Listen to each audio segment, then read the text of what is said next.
puisque les morts n'existent pas au Congo. Depuis 16 ans, les Nations Unies sont au Congo. Un budget de combien? 1,5 milliard, dit-on. Je n'ose le croire. 20 ans d'1,5 milliard. 20 000 membres des Nations Unies, civils et militaires. Mais non, ne me dites pas qu'après 16 ans, nous revenons à la case départ.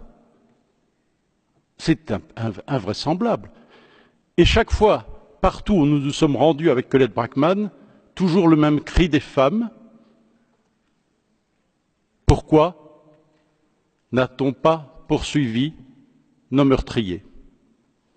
Pourquoi les Nations Unies, qui ont fait un travail exceptionnel, grâce à leurs experts, dans ce fameux rapport mapping, qui est la pièce maîtresse, la pierre angulaire de toute l'action, me semble-t-il, pour faire régner la justice dans ce pays, pourquoi, après ce fabuleux rapport qui a listé les 617 violations graves des droits de l'homme, du droit humanitaire, du droit de la guerre, pourquoi pas de poursuites judiciaires? À quoi bon avoir fait ce travail si c'est pour qu'aujourd'hui les criminels soient généraux, ministres, pour des sociétés les plus diverses, et qu'avec arrogance, elles soient là, devant le regard des victimes, humiliées, violentées, impuissantes?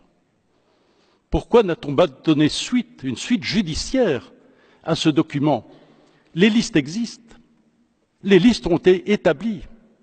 On en a encore parlé hier avec Madame Navi Pillay, qui à l'époque avait des responsabilités importantes aux Nations Unies.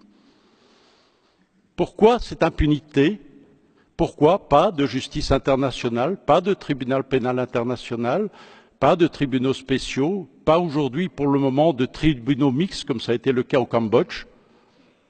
Je sais que des propositions ont été faites, qui ont été refusées par les autorités congolaises. Mais enfin, ce cycle nous mène où? Dans le mur absolu. Et on dira encore dans 1 an, dans 2 ans, ah mon Dieu, si on avait su. Mais non, on le sait. Ce n'est que la répétition de l'histoire. On voit bien tout le scénario qui se profile.